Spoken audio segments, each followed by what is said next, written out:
नमस्कार, जोहार। मैं बसंत कुमार एक बार फिर से उपस्थित हूँ और आज फिर से हम ये सारी बातें करेंगे और आज जो हम बातें करेंगे वो कानून की बातें होंगी, कानून के जानकारों की बातें होंगी और कानून से जूझते हुए वैसे लोग जिनको सही न्याय मिलना चाहिए और उन तक न्याय कैसे पहुँचे, लोगों तक जागरूकता कैसे पहुँचे, इन सभी बातों को करेंगे। साथ में हम जानेंगे कि आईएलएस रांची यूनिवर्सिटी के जो डॉक्टर मयंक मिश्रा हैं, जो अभी डायरेक्टर हैं, उनके बारे में भी बात करेंगे और उनके जीवन में कानून की जो पढ़ाई है, जो अहमियत है, वो कितनी ज़्यादा ज़रूरी है, इस पर भी बात करेंगे।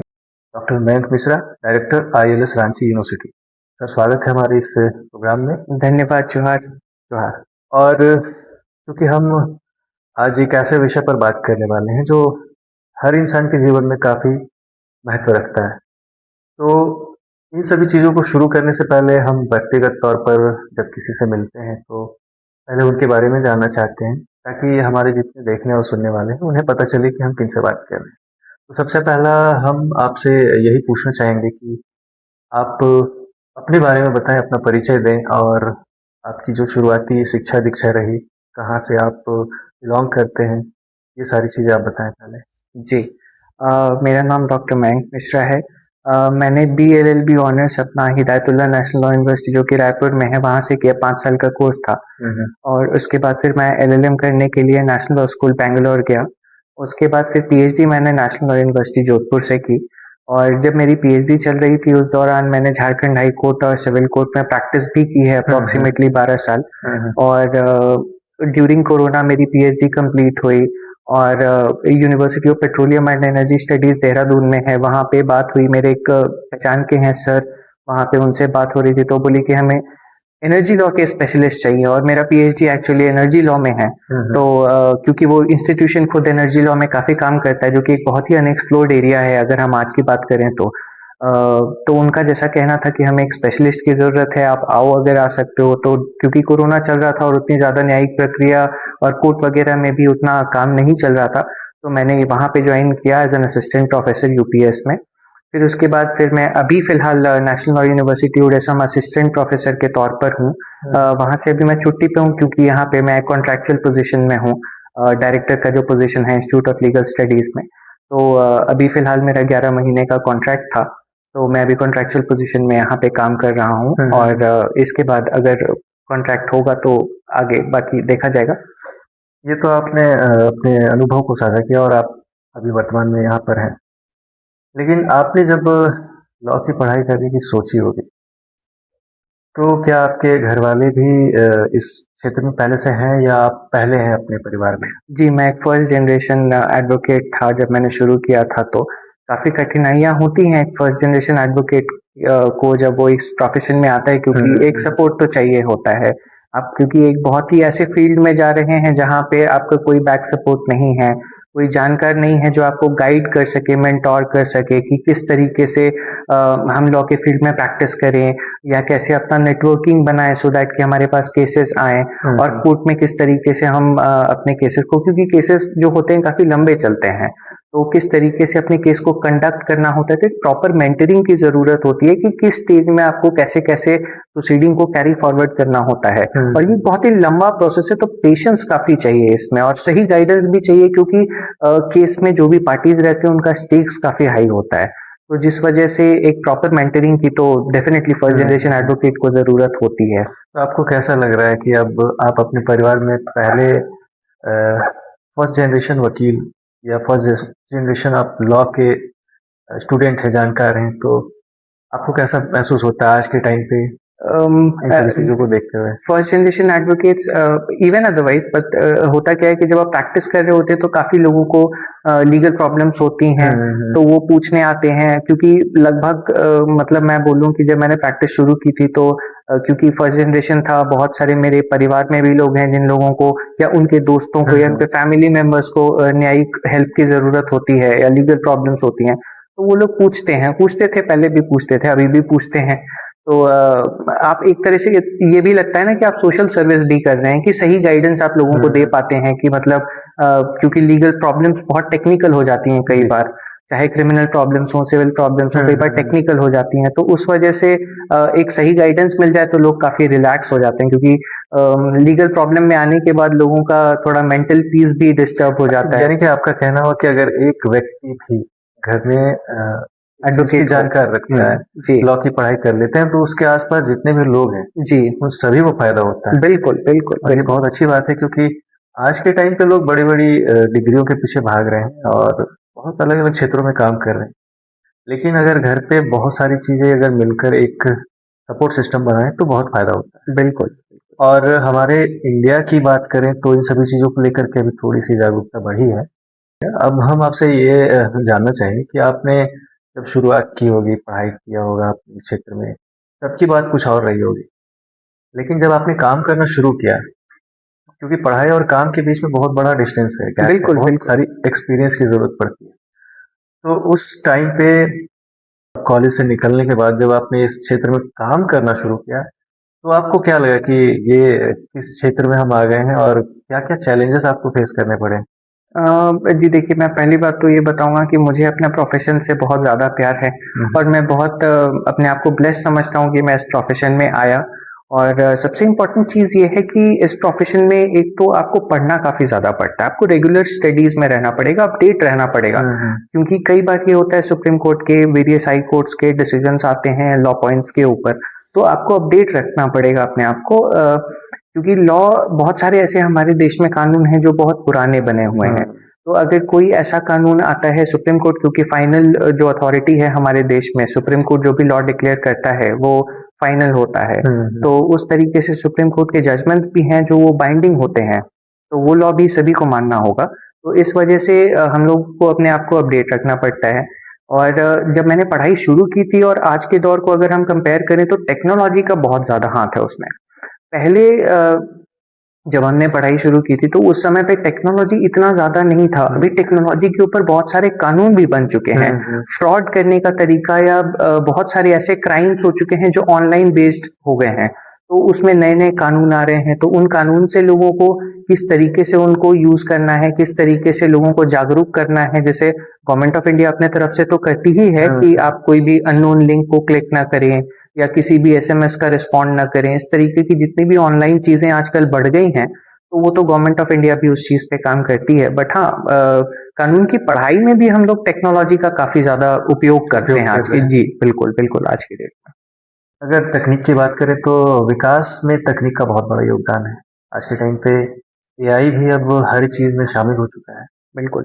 और चैलेंजेस भी बढ़ चुके हैं। तो अब जिस तरह से कानून में रिफॉर्म्स हो रहे हैं, अलग अलग चीजें शामिल की जा रही हैं, तो अभी नहीं लगता है कि हम थोड़े से और पीछे हैं, थोड़ा और फास्ट होना चाहिए? क्योंकि अगर अभी बात करें तो इंडिया में जो कोर्ट की हियरिंग होती है, जो सुनवाई होती है, बहुत सारे मुकदमे हैं जो पेंडिंग पड़े हुए हैं काफी टाइम से।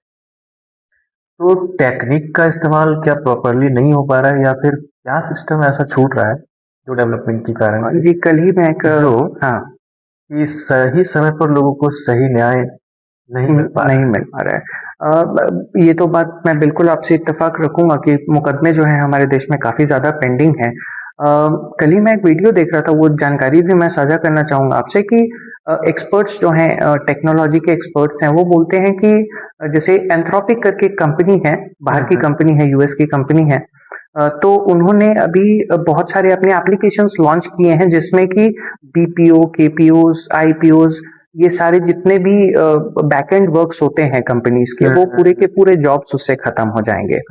उसके अलावा अकाउंटेंट्स के जॉब्स, एचआर के जॉब्स, तो ये सारे जॉब्स पे बहुत ज्यादा इफेक्ट आने वाला है जैसे ही एआई फुल फ्लेजेड आ जाएगा मार्केट में। तो एक्सपर्ट्स का ये कहना था कि एंथ्रोपिक जो एक कंपनी है उसका जो मार्केट कैप है, इंडिया की आप सारी आईटी कंपनीज देख लें, टीसीएस, इन्फोसिस, एचसीएल टेक, जितने भी इंडिया के लीडिंग कंपनीज हैं, उन सब के मार्केट कैप से ज्यादा है। तो हमने लास्ट 10-15 साल से अपने प्रोडक्ट बेस्ड रिसर्च को हमने अपने आगे नहीं बढ़ाया, जो कि उन लोगों ने वो काम किया और आज वो पूरा का पूरा एआई फील्ड में डोमिनेट कर रहे हैं।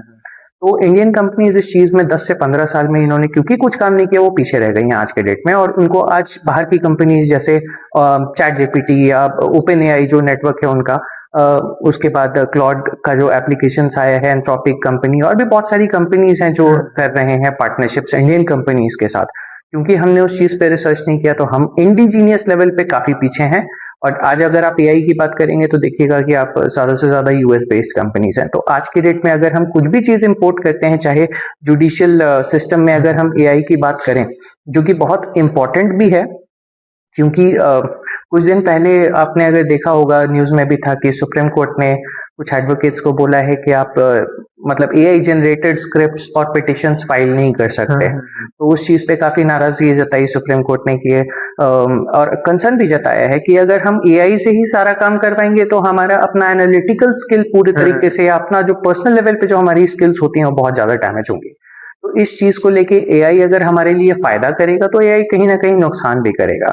लोग अभी बहुत ज्यादा स्केप्टिकल हैं कि एआई आएगा तो बहुत सारे इंप्लीकेशंस आएंगे। मैं इस चीज को एज अ रिफॉर्म देख रहा हूँ कि एआई आएगा तो अपने साथ अपॉर्चुनिटीज भी लेके आएगा।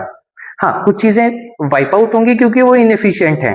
जहां पे शायद आज एक पूरी की पूरी टीम काम कर रही है, वहां पे 2 लोग या 3 लोग काम करेंगे, बट वो इफेक्टिव होगा, एफिशिएंट होगा, और उससे सबसे ज्यादा है कि वो एक आपको प्रिसिशन के साथ काम करने का मौका भी देगा। ये तो एआई और टेक्निक की बात हो गई, लेकिन प्रश्न हमारा अधूरा रह गया कि जो पेंडिंग मामले हैं वो कैसे सही समय पर नहीं मिल रहे हैं लोगों को न्याय, और कारण क्या है? मतलब सारी चीजें ठीक ठाक हैं, व्यवस्था सही है, कमी कहाँ पे आ रहा है कि लोगों को सही समय, कुछ केसेस ऐसे देखने को मिलते हैं कि 20 साल 40 साल लग जा रहे हैं और उसकी जो संपत्ति है वो बेच करके भी पूरा केस लड़ लिया, लेकिन फिर भी वो लास्ट मोमेंट पे लड़ते लड़ते उसकी जो पीढ़ियां हैं वो बीतते चले जाते। ऐसी क्या खामियां हैं कि हमारे यहाँ पे इस तरह की प्रॉब्लम ज्यादा देखने को मिलती है? जी, सिविल केस की जहां तक हम बात करें तो हमारे जो कोड ऑफ सिविल प्रोसीजर है, जो कानून है, जिस प्रक्रिया के अंतर्गत सिविल केसेस चलते हैं, उस प्रक्रिया, वो जो प्रक्रिया अपने आप में बहुत ही एग्जॉस्टिव और बहुत लेंदी प्रक्रिया है, जिस वजह से इतना टाइम जाता है सिविल केसेस डिसाइड होने में।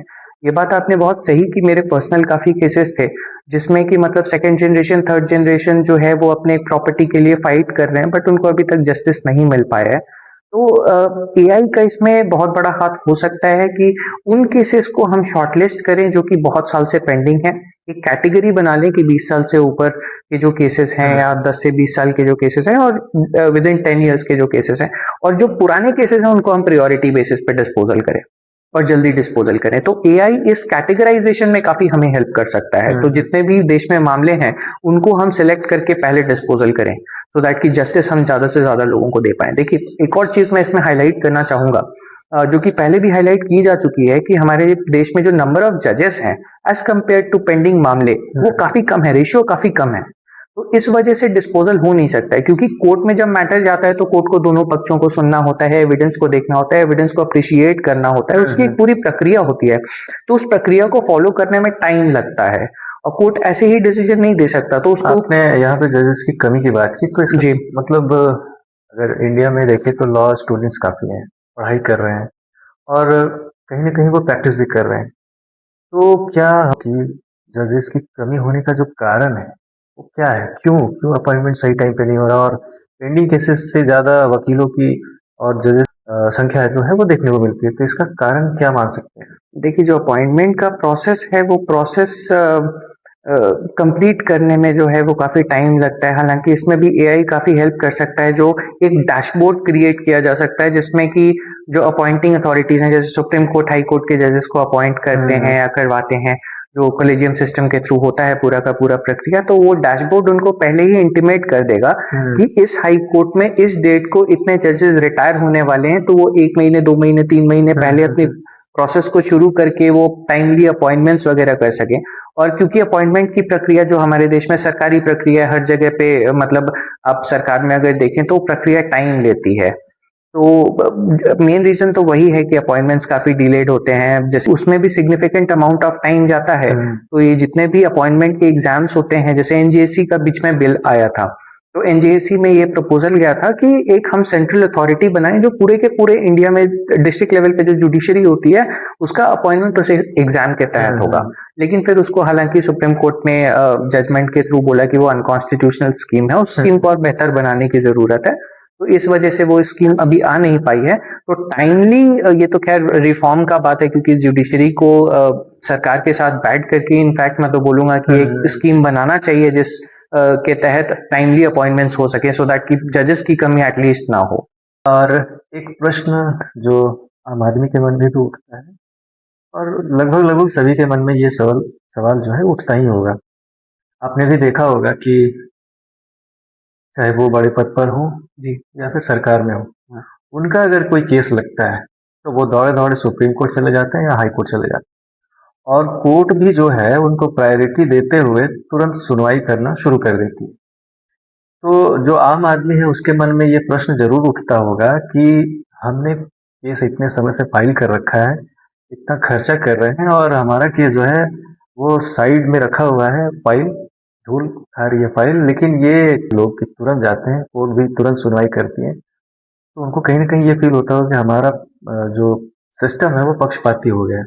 बहुत सही और जेन्युइन इसका सवाल भी है, क्योंकि कई बार तो मेरे खुद जो क्लाइंट्स आते थे बोलते थे, सर आप तो बोलते हैं सर्टिफाइड कॉपी जजमेंट का निकालने में हफ्ते भर लगेगा, और सलमान खान का 4 बजे जजमेंट होता है और 6 बजे हाई कोर्ट में केस लग गया, ऐसा कैसे? आप हमें बेवकूफ बना रहे हैं, आपने सही चीज हमें नहीं बताई है। तो अब उनको समझाना उस चीज पे काफी कठिन हो जाता है कि सही बात है, 4 बजे अगर उनका जजमेंट हुआ है तो 6 बजे कैसे हाई कोर्ट सुन सकती है उनका मैटर। तो कई बार ये प्रॉब्लम्स तो हमें भी फेस करना पड़ता है on a very practical note. But जी बिल्कुल, ये बहुत ही जायज है, क्योंकि अब आप अगर देखिएगा हाई प्रोफाइल केसेस जज जो होते हैं, क्योंकि वकील जो होते हैं वो भी काफी हाई प्रोफाइल हायर होते हैं, तो हाई प्रोफाइल वकीलों को कहीं ना कहीं उन चीज का बेनिफिट मिलता है अपना फेस वैल्यू के बेसिस पे या जो भी हो। बहुत सारे कारण होते हैं उसके, वो भी उनमें से एक है।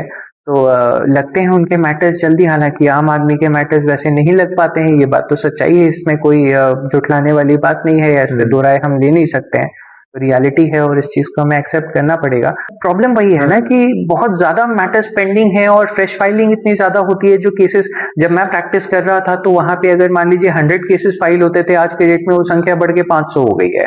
तो with in a period of 5 years ये 5 गुना संख्या बढ़ चुकी है। तो कोर्ट के लिए भी बहुत हैंडल करना मुश्किल है, क्योंकि शॉर्टेज ऑफ स्टाफ है, उनके पास भी उतना स्टाफ नहीं है, जजेस की कमी है। ऐसा नहीं है कि अगर हम कोर्ट की बात करें तो कोर्ट में सिर्फ जज होता है, जज के साथ उसका टाइपिस्ट होता है, कोर्ट मास्टर्स होते हैं, और भी 2-4 स्टाफ्स होते हैं जो उनको हेल्प करते हैं, फाइल पहुंचानी है, जो भी चीजें होती हैं। तो शॉर्टेज ऑफ स्टाफ है, वो भी एक बहुत बड़ा कारण है। टाइमली सुनवाई नहीं हो पाती है, कभी पार्टीज नहीं आ पाते हैं, बाहर के पार्टीज होते हैं, आउटसाइड द स्टेट पार्टीज होते हैं कई बार, तो वो भी नहीं आ पाते हैं, जिस चलते प्रोसीडिंग्स काफी खिंच जाती हैं। ये चीजें होती हैं, और ये भी रीजंस हैं जिसके वजह से हाँ डेफिनेटली ये होना तो चाहिए कि एटमोस्ट प्रायोरिटी के बेसिस पे हम डिस्पोजल करें केसेस को। ये सारी चीजें तो हैं जो कि आम लोगों के मन में उठती रहती हैं बार बार। बहरहाल ये सारी चीजें तो जब तक विधि व्यवस्था में रिफॉर्म्स बदलाव है वो जी पूरी तरीके से नहीं होगा, तब तक शायद चीजें ठीक ठाक पूरी तरीके से ना हो पाए। बिल्कुल। और अब चूंकि आप एक एजुकेटर और एक डायरेक्टर के पद पर हैं रांची यूनिवर्सिटी के आईएएस डिपार्टमेंट में, तो हम आपसे ये जानना चाहेंगे कि उड़ीसा से लेकर के झारखंड तक का जो सफर है, आप चूंकि बतौर वहाँ पर एक एजुकेटर के तौर पर काम भी कर रहे थे, तो वहाँ से यहाँ आने का आपने क्यों डिसीजन लिया, और यहाँ आने के बाद आपको क्या नया मिला, आपने क्या स्ट्रगल फेसेस किए, यहाँ पर क्या चैलेंजेस मिले, वहाँ और यहाँ में क्या फर्क मिला? जी एक्चुअली दोनों का सेटअप जो है, नेशनल लॉ स्कूल का सेटअप काफी अलग होता है, स्टेट यूनिवर्सिटी का सेटअप काफी अलग होता है। वहाँ पे सिर्फ लॉ की ही पढ़ाई होती है, क्योंकि यहाँ पे रांची यूनिवर्सिटी में और भी सब्जेक्ट्स हैं जिनकी पढ़ाई होती है। तो स्टेट यूनिवर्सिटी का सेटअप और नेशनल लॉ यूनिवर्सिटी का सेटअप काफी अलग है, एडमिनिस्ट्रेटिव स्ट्रक्चर भी काफी अलग है। वहाँ पे भी मैं पढ़ा रहा था, यहाँ पे हालांकि मैं एकेडमिक पोजीशन पे हूँ, तो ये एक डिफरेंस है कि वहाँ पे मेरा काम टीचिंग का ज्यादा था, टीचिंग एंड रिसर्च का।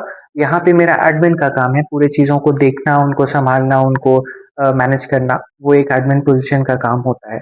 जहाँ तक हम चैलेंजेस की बात करेंगे, क्योंकि स्टेट यूनिवर्सिटीज में यहाँ चाहे अक्रॉस इंडिया हम बोले कि काफी सारी चीजों पे ध्यान देना भी जरूरी है, क्योंकि जैसे हम नेशनल लॉ स्कूल की बात करें, सबसे पहली बात तो मैं ये बोलूंगा कि हमें अपना सिलेबस अपडेट करने की जरूरत है। बहुत सारे ऐसे कानून बन चुके हैं जो हम अभी पढ़ा रहे हैं स्टेट यूनिवर्सिटीज में, उनकी शायद अभी जरूरत नहीं है, उतनी जरूरत नहीं है जितनी बाकी और अपडेटेड लॉज की, जैसे फॉर एग्जांपल आईटी लॉज हो गया, एआई लॉज हो गया, फिनटेक लॉज हो गया, एनर्जी लॉ बहुत ही अनएक्सप्लोर्ड एरिया है, वहां पे भी लोगों की जरूरत है।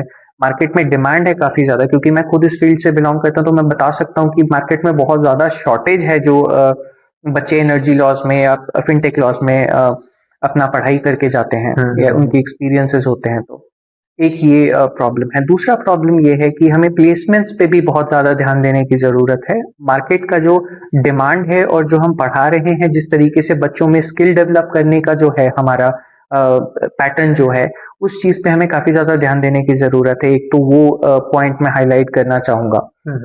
तीसरी चीज़ें ये हैं कि हमें अपने सिस्टम्स को बदलना होगा। जैसे फॉर एग्जांपल मैं बोलूँ कि हमें अपडेटेड बुक्स लाने होंगे, अपने ज़्यादा से ज़्यादा मूड कोर्ट एक्टिविटीज़ करानी होंगी, जिसमें हम रीसेंट प्रॉब्लम्स पे, अपडेटेड प्रॉब्लम्स पे बच्चों को हम प्रॉब्लम दें और वो डिबेट करें उन चीज़ों पे। उसके बाद हमें लेटेस्ट जितने सॉफ्टवेयर्स आ रहे हैं, एआई के बेसिस पे बच्चों को स्किल देना होगा कि कल के डेट में आप जब रिसर्च करने जाओगे तो आप एआई को कैसे यूज कर सकते हो अपने लीगल रिसर्च में, सो दैट कि जो काम आप 10 घंटे में कर देते हो आप 1 घंटे में कैसे कर सकते हो इफेक्टिवली अपने काम को डिस्चार्ज करने में। तो एक skill based orientation, research, drafting का हम लोगों को बहुत ध्यान देना होगा, सो दैट कि बच्चे जब हमारे जाएं 5 साल के बाद पढ़ के फील्ड में, तो उनको इन सब चीजों पे काम करने की जरूरत ना पड़े, वो पहले से सीख के जाएं। क्योंकि 5 साल का अंतराल जो होता है काफी लंबा टाइम होता है जिसमें हम ये चीज डेवलप कर सकते हैं। तो ये 2-3 चीजें हैं जिन पे हमको प्रायोरिटी बेसिस पे काम करना होगा। और यहाँ पे स्पेसिफिकली हम जिस दौर में जी रहे हैं, यहाँ पर बहुत सारी घटनाएं हर दिन हो रही है। छोटी छोटी बातों पे लोग लड़ लेते हैं, कोर्ट चले जाते हैं और एक दूसरे को परेशानी में डालते हैं। तो ये तो बात हो गई आम लोगों की। दूसरी बात हो जाती है कि वैसे लोग जो बड़े मुकदमे झेल रहे हैं, अब उन्हें ये नहीं पता रहता है कि हम कहाँ अपील करें, कैसे केस फाइल करें, क्या प्रोसेस होना चाहिए।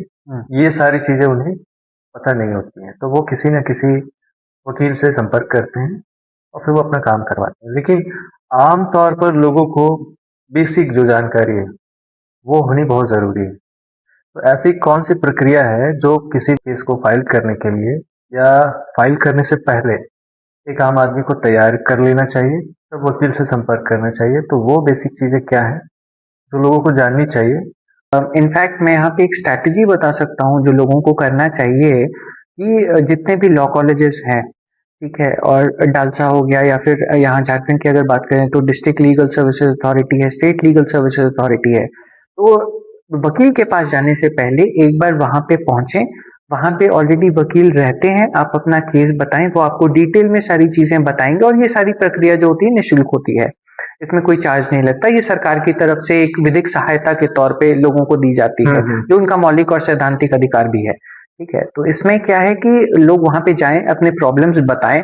वहां पे जो भी एडवोकेट होंगे या जो भी अधिकारी वहां पे बैठे होंगे, वो उनको सारी चीजें बताएंगे कि आपको कैसे कैसे अपने केस को आगे लेकर के बढ़ना होगा। तो एक प्रिलिमिनरी बेसिस पे वो उनको जानकारी हो जाएगी। उसके बाद आज के डेट में गूगल में भी काफी सारी जानकारियां अवेलेबल हैं, चाहे हम डिस्ट्रिक्ट कोर्ट या हाई कोर्ट की वेबसाइट पे जाएं तो वहां सिटीजन चार्टर और इवन अदरवाइज प्रोसेस के बारे में डिटेल लोगों को मिल जाता है। बहुत सारे लोग नहीं पढ़ पाएंगे, नहीं जान पाएंगे, इसीलिए मैंने ये चीज कहा कि लोग जा सकते हैं या लीगल एड के पास जा सकते हैं। कम से कम अपने जो भी नियर बाई लॉ कॉलेज है वहां पे पहुंच जाए, वहां पे लीगल एड क्लिनिक में मिलकर के वहां पे जो भी अधिकारी होते हैं, पैनल एडवोकेट होते हैं, उनके साथ डिस्कस करें कि मेरा ये केस है, मैं किस तरीके से आगे बढ़ूं। तो निःशुल्क एक बार उनको प्रिलिमिनरी जानकारी मिल गई, उसके बाद वो किसी एडवोकेट को हायर करें, या अगर उनको नहीं है, उनके पास पैसा है, मान लीजिए कि नहीं है उनके पास उतने रिसोर्सेज केस फाइट करने के लिए, तो लीगल एड क्लिनिक के तौर पे ही जो पैनल एडवोकेट्स होते हैं वो उनको हेल्प करेंगे कि किस तरीके से उनके केसेस का डिस्पोजल हो सके। तो लोगों के पास दोनों ऑप्शन हैं आज के डेट में। बाकी गूगल पे काफी जानकारियां अवेलेबल हैं, तो लोग वो भी कर सकते हैं।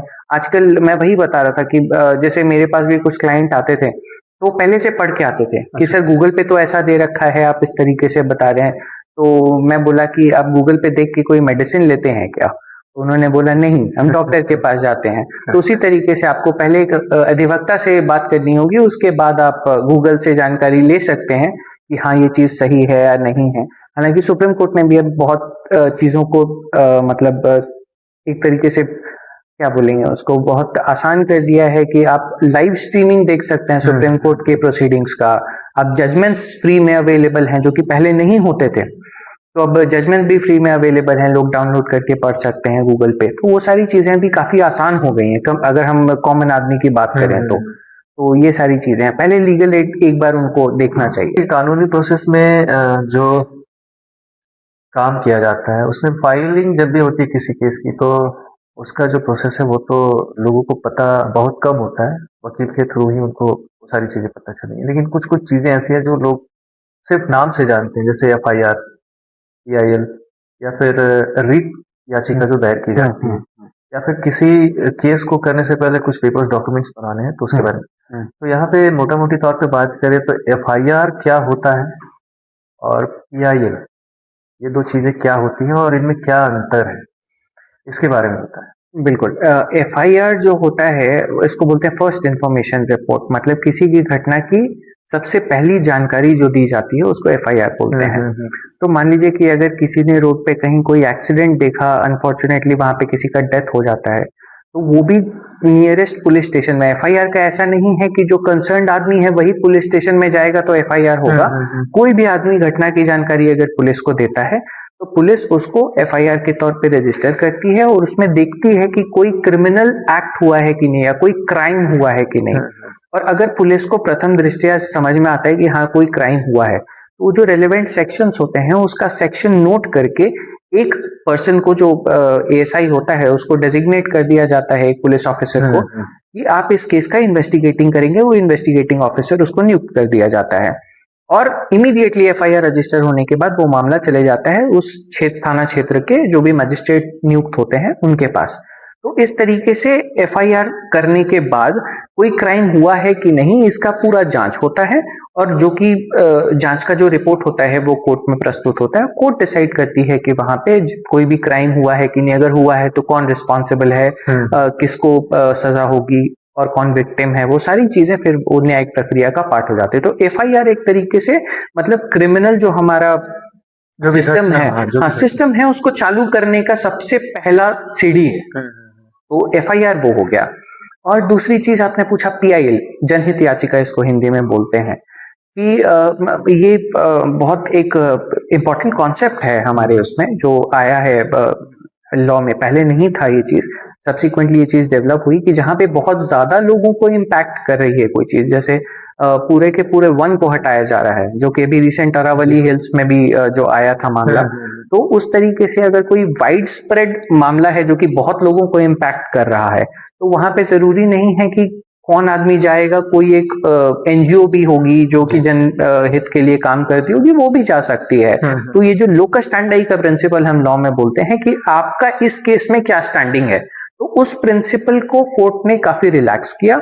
बोला कि आप कोई भी अभी जरूरत नहीं है कि जो इफेक्ट हो रहा है उस पर्टिकुलर एक्शन से वही कोर्ट में आएगा, कोई भी आ सकता है। तो उस चीज को पीआईएल के तौर पे रजिस्टर करके कोर्ट जो है सुनती है और उसमें जो भी रिलीफ देना होता है कोर्ट देती है।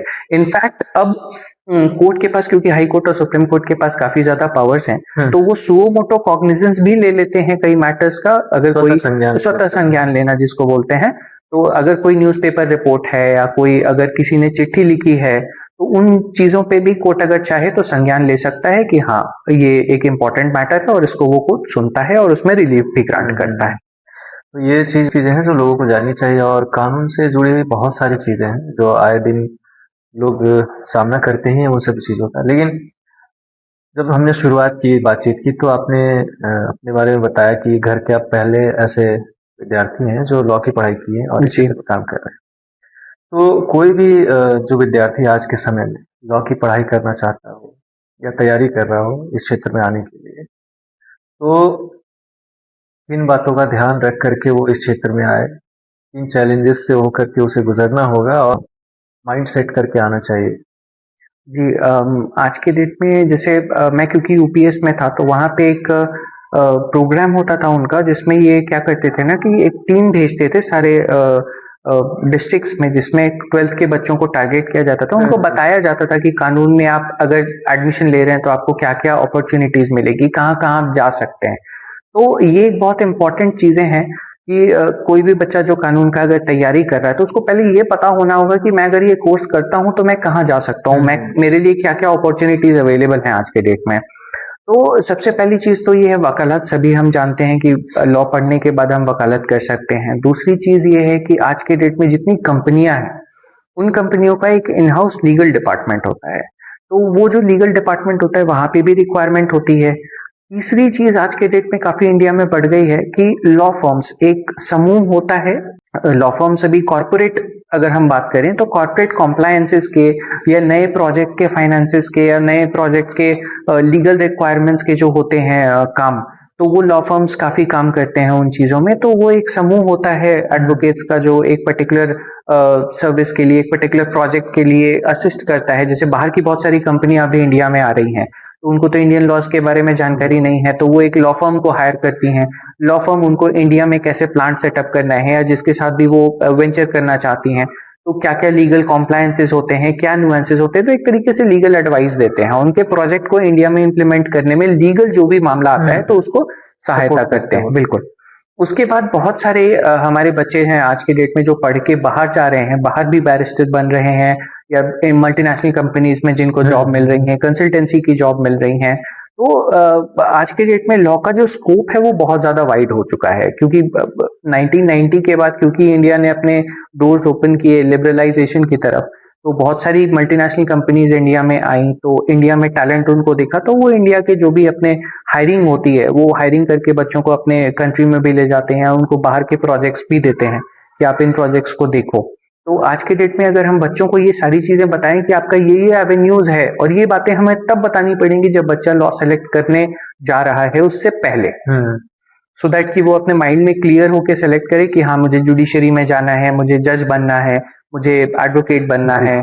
तो वो सारी चीजें भी इम्पोर्टेंट है। ये सारी बातें हो गई सर। अब थोड़ी सी हम आपके नए पोस्ट पे जहाँ पर आप अभी काम कर रहे हैं, नए पद पर, उड़ीसा से झारखंड आ गए। झारखंड के रांची यूनिवर्सिटी में इसके आईएलएस डिपार्टमेंट के आप डायरेक्टर हैं, और सुनने में आया कि आपने रांची यूनिवर्सिटी के ऊपर ही केस कर दिया डिपार्टमेंट के नाम को लेकर के। तो ये मुद्दा क्या था, और ऐसा आपने मतलब किस रीजन से हुआ ये सारी चीज, ये क्यों हुआ ये सारा? अच्छा, पहली बात कि मैंने केस नहीं किया है, मैं खुद डायरेक्टर हूं, तो मैं केस नहीं कर सकता हूं। रांची यूनिवर्सिटी जो है, एक्चुअली ये बच्चों का मुद्दा था जो बहुत इंपॉर्टेंट है। मैंने ये चीज अपने कंसर्न्स ऑलरेडी हाईलाइट किए हुए थे जिस दिन मैंने ज्वाइन किया था। मैंने अपने कंसर्न्स ऑलरेडी हाईलाइट किए हुए थे रांची यूनिवर्सिटी को, कि हम लोग जो है बार काउंसिल को हम बता रहे हैं कि हम डिपार्टमेंट हैं, और एक्चुअली हम इंस्टीट्यूट के तौर पे अपने डिग्री को चला रहे हैं। तो हमें जल्दी से जल्दी इन चीजों को सुधार कर लेना होगा before bar council actually in चीजों पे एक्शन ले। तो डिपार्टमेंट जो होता है, मैं ये भी चीज थोड़ा सा क्लैरिफाई कर देता हूँ, डिपार्टमेंट बनाने की एक प्रक्रिया होती है। ये इंस्टीट्यूट 2019 में चालू हुआ था, बट उस समय और उसके बाद भी अभी जब तक चल रहा है एज ऑफ नाउ, डिपार्टमेंट बनाने की जो रांची यूनिवर्सिटी की जो जेयू एक्ट है, झारखंड यूनिवर्सिटी एक्ट, उसमें एक प्रक्रिया दी हुई है कि प्रपोजल बनता है, प्रपोजल फिर एकेडमिक काउंसिल, सीनेट, सिंडिकेट, पूरा जो उनका है जेयू एक्ट में जो जो अथॉरिटीज हैं उनके पास प्रपोजल जाता है, वो प्रपोजल अप्रूव होता है, उसके बाद चांसलर के पास जाता है, चांसलर के पास जाने के बाद वो रजिस्ट्रार उनको नोटिफाई करते हैं। तो वो सारी प्रक्रिया नहीं हुई थी। मैंने कई बार डॉक्यूमेंट्स मांगने की कोशिश की, मुझे डॉक्यूमेंट्स हालांकि नहीं प्रोवाइड कराया गया। तो उसके बाद ये बच्चे भी काफी बार बोलते थे सर ये इंस्टीट्यूट है, और जो bar council of India rules on legal education है 2008 का, उसमें रूल 2 क्लॉज 4 अगर हम पढ़ते हैं तो उसमें इंस्टीट्यूट का नाम कहीं नहीं दिया हुआ है। तो क्या हम डिपार्टमेंट हैं, क्या हम इंस्टीट्यूट हैं, या क्या हम कॉलेज हैं? क्योंकि आपका जो अपॉइंटमेंट लेटर है या जो अपॉइंटमेंट का एडवर्टीजमेंट है उसमें डायरेक्टर ब्रैकेट में प्रिंसिपल भी दिया हुआ है। तो प्रिंसिपल कॉलेज में होता है, डिपार्टमेंट होगा तो एचओडी होगा, आप तो डायरेक्टर हैं। तो बच्चों के क्वेश्चन ऑलरेडी मतलब ये सारी चीजें थी, तो बच्चों ने ही इन चीजों पे क्लैरिफिकेशन सीख किया। एक बार अक्टूबर के टाइम में 16 तारीख या 17 तारीख, मुझे एग्जैक्टली अभी याद नहीं है, एक प्रदर्शन भी हुआ था जिसमें बच्चों ने काफी मांगे रखी थी यूनिवर्सिटी के सामने। सीवीएस के डायरेक्टर मुकुंद मेहता जो हैं वो आए थे, स्मृति सिंह, डॉक्टर स्मृति सिंह जो हैं वो भी आई थी। तो उन्होंने बच्चों को काफी चीजें प्रॉमिस भी की थी कि ये सुधार होगा, ऐसा होगा। टाइमली बच्चों ने मेरे पास भी बोला कि सर 1 महीना बीत गया, 2 महीना बीत गया, अभी तक कुछ सुधार नहीं हुआ, चीजें नहीं बदली हैं, हम लोगों को कोई क्लैरिफिकेशन भी नहीं दिया जा रहा है। तो जिसके बाद फिर बच्चों को लगा होगा, उन्होंने फिर केस किया सो दैट, क्योंकि उनकी मांगे सुनी नहीं जा रही थी। क्योंकि मेरे हाथ में तो वो पावर है नहीं कि मैं क्लैरिफाई कर दूं कि भैया डिपार्टमेंट है या कॉलेज है या जो भी, ये विश्वविद्यालय का मुद्दा है, विश्वविद्यालय ही इस पे कुछ कर सकता है। तो उसके बाद फिर केस हुआ है, तो केस पेंडिंग की। मेरे पास तो जो नोटिफिकेशन आया था उसमें सिर्फ नाम चेंज करने की बात की गई थी।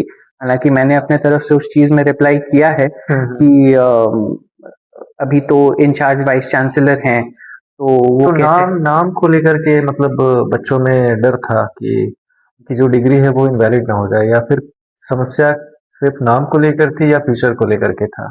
नहीं, समस्या गवर्नेंस स्ट्रक्चर को लेकर के है कि आप जैसे बीसीआई क्या बोलता है, बीसीआई के रूल्स बहुत क्लियर हैं कि आपको अगर लॉ का कोर्स चलाना है तो you have to follow certain guidelines. तो अगर आप लॉ का कोर्स ओपन करते हैं तो या तो आप कॉलेज की तरह चलाएंगे उसको, या तो डिपार्टमेंट की तरह चलाएंगे, या कॉन्स्टिट्यूएंट कॉलेज होता है, एफिलिएटेड कॉलेज होता है, स्कूल ऑफ लॉ होता है, या नेशनल लॉ स्कूल का अलग प्रिंसिपल है। तो इन्हीं परमिटेड स्ट्रक्चर जो ऑलरेडी बार काउंसिल ने बनाए हुए हैं, सेट कर रखा है, उन्हीं के अंतर्गत हमें चलाना होगा। तो ये चीज मैंने विश्वविद्यालय से भी कई बार। आपका कहना है कि इंस्टीट्यूट आप नहीं लिख सकते हैं इसमें? बार काउंसिल ऑफ इंडिया का कहना है कि इंस्टीट्यूट का जो वर्ड, हालांकि देखिए, बार काउंसिल की तरफ से नाम पे कोई अभी तक प्रॉब्लम नहीं है, लेकिन हम लोग अपने आप को डिपार्टमेंट डिक्लेयर कर रहे हैं। तो अगर हम डिपार्टमेंट डिक्लेयर कर रहे हैं तो उस चीज को हमें डिग्री पे भी, बच्चों के मार्कशीट पे भी, सारी डॉक्यूमेंट्स में लाना होगा ना जी। तो बार काउंसिल ऑफ इंडिया या फिर झारखंड के जो इस चीज को मॉनिटर कर रहे हैं, उन लोगों ने इतने टाइम तक इस चीज पर क्यों नहीं ध्यान दिया कि ये गलत प्रक्रिया से सेट किया गया है, बच्चों को दिक्कत हो सकती है?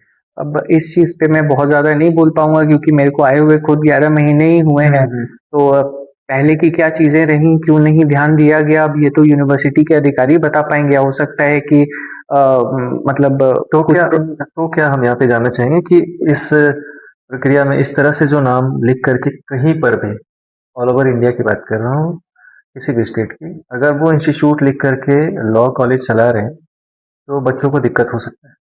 देखिए, इंस्टीट्यूट लिखना एज सच प्रॉब्लम नहीं है, बट क्योंकि अदर परमिटेड स्ट्रक्चर, अगर बार काउंसिल आपको मान्यता देता है तो उसमें कोई दिक्कत नहीं है। बट प्रॉब्लम क्या है कि हमारे यहाँ पे ये एज अ वोकेशनल कोर्स के तौर पे चल रहा है, जो कि लॉ एक वोकेशनल कोर्स नहीं है। लॉ एक प्रोफेशनल कोर्स है जो एक रेगुलेटर के गाइडलाइंस के तहत गाइड होता है। ये वोकेशनल कोर्स सर्टेनली नहीं है, तो ये एक प्रॉब्लम है हमारे यहाँ पे। यानी कि रांची यूनिवर्सिटी में लॉ का जो पढ़ाई करवाया जा रहा है वो वोकेशनल के नाम से हो रहा था, जिसके कारण समस्या आ रही थी। बिल्कुल बिल्कुल बिल्कुल, अभी भी वोकेशनल के अंडर ही में है जहां तक मुझे पता है। और जब तक डिपार्टमेंट प्रॉपर तरीके से, प्रॉपर चैनल के थ्रू नहीं बनता है, तब तक तो दिक्कत है। और बाकी अब मैटर क्योंकि कोर्ट के संज्ञान में है, तो कोर्ट इस पे डिसाइड करेगी कि कैसे इस चीज को करना है, यूनिवर्सिटी को डायरेक्शन देगी कि करना किस तरीके से करना होगा। ये सारी चीजें तो कानूनी प्रक्रिया है, समय लगेगा। बिल्कुल बिल्कुल, कानून अपनी तरफ से अपने तरीके से काम करता है। क्योंकि प्रक्रिया की जो बात हमने की, अगर हम फुल फ्लेजेड डिपार्टमेंट बन जाते हैं या हम कॉलेज बन जाते हैं तो हम अपना पीएचडी का भी कोर्स जो है वो शुरू कर सकते हैं। एक प्रपोजल ऑलरेडी पास है कि हम 3 ईयर एलएलबी का भी कोर्स शुरू कर सकते हैं। उस चीज के भी लिए भी ऑलरेडी अप्रूवल हमारे पास है कानूनी प्रक्रिया के तहत। तो एक चीज जो सुधार हम लोग कर सकते हैं इस इंस्टीट्यूट के लिए आने वाले टाइम में, इसको और एक्सपैंड किया जा सकता है क्योंकि काफी पोटेंशियल है। हमारे बच्चे भी काफी अच्छे हैं और उन्होंने काफी जगह जाकर के अपना जो भी स्किल्स है वो दिखाया है, अच्छे उनको प्राइजेस में मिले हैं, सारी चीजें हुई हैं। तो मैं तो ये मानता हूँ कि हमारे बच्चों को अगर अच्छे से ट्रेनिंग मिले तो काफी अच्छा होगा। एक प्रॉब्लम जो मैंने फेस की है यहाँ पे स्पेसिफिकली, वो शॉर्टेज है फैकल्टीज का हमारे पास। वो बहुत इंपॉर्टेंट चीज है, मैंने ऑलरेडी फ्लैग किया हुआ है क्योंकि और यूनिवर्सिटी द्वारा बताया गया कि ये जो पावर होता है ये परमानेंट वाइस चांसलर के पास होता है। तो क्योंकि अभी परमानेंट वाइस चांसलर नहीं है हमारे यहाँ, तो इसलिए प्रक्रिया पूरी नहीं की जा सकती है, फैकल्टी शॉर्टेज को हम अभी नहीं मीट कर सकते। एक तो ये प्रॉब्लम फ्लैग आउट हुई है। दूसरा, हमें अपने बुक्स काफी रेगुलरली अपडेट करने पड़ेंगे क्योंकि हर साल कानून के बुक्स जो हैं वो अपडेट होते हैं। बहुत सारे नए एक्ट्स आते हैं, कुछ पुराने एक्ट्स रिपील होते हैं, तो एक वो चीज हमें करनी पड़ेगी। तीसरी चीज, रिसर्च के लिए हमारे बच्चों के लिए जो स्किल डेवलपमेंट की बात मैंने की, उसके लिए हमें और ज्यादा ऑनलाइन रिसोर्सेज और ऑनलाइन प्लेटफॉर्म्स को हमें सब्सक्राइब करना होगा सो दैट कि बच्चों को थोड़े और अपॉर्चुनिटीज और ऑप्शंस दिए जाएं कि किस तरीके से आप रिसर्च कर सकते हैं, एआई टूल्स को हम कैसे यूज कर सकते हैं रिसर्च के लिए, वो एक स्किल बेस्ड ट्रेनिंग हमें ऑर्गेनाइज करनी होगी। वो बहुत इंपॉर्टेंट चीज है, अपने अंदर इन चीजों को डेवलप करना पड़ेगा। तो बच्चों को भी एक मार्गदर्शन मिलेगा कि हमें अपने अंदर क्या सुधार करने की जरूरत है। और 5 साल का समय काफी लंबा होता है, बच्चे कर सकते हैं। और हमारे यहाँ पे बहुत प्रतिभाशाली छात्र हैं जिन्होंने लीगल एड क्लिनिक भी किया है ऑर्गेनाइज, 2-3 कैंप्स हुए हैं बाकायदा, 7-7 दिनों के, 5-5 दिनों के कैंप्स हुए हैं। तो लीगल एड में बच्चों ने बहुत अच्छा काम किया है। मैं बिल्कुल मानता हूँ कि हमारे छात्र बहुत प्रतिभाशाली हैं, उनको सही मेंटरिंग और रिसोर्सेज अगर टाइम पे मिल जाए तो डेफिनेटली हमारे छात्र बहुत अच्छा करें। तो पढ़ाई तो अपनी जगह पर है, लेकिन जब आप काम करना शुरू करते हैं तो असली चीज़ों से वाकिफ होते हैं, और जब आप प्रैक्टिस करते हैं अपने सीनियर्स के अंडर में और लोगों को जब मदद करना शुरू करते हैं, तब असलियत आपके सामने आती है और आप तब समझ पाते हैं कि आपने जो पढ़ाई की है वो कितनी वैल्यूएबल है और कितने लोगों का आप घर और उनका जो भविष्य है वो बदल सकते हैं। आज हमने ढेर सारी बातें की डॉक्टर मयंक मिश्रा सर से, और आप अभी institute of legal studies Ranchi university में बतौर डायरेक्टर आप पोस्टेड हैं। आपने जो जो चीज़ें बताई उनसे लोगों को काफ़ी फायदा होगा, कानूनी प्रक्रिया को समझने और उसमें आगे बढ़ने में भी काफ़ी फायदा होगा। आपने जो समय निकाल कर जानकारी दी, जो बातचीत की, उसके लिए बहुत बहुत धन्यवाद। थैंक यू, धन्यवाद।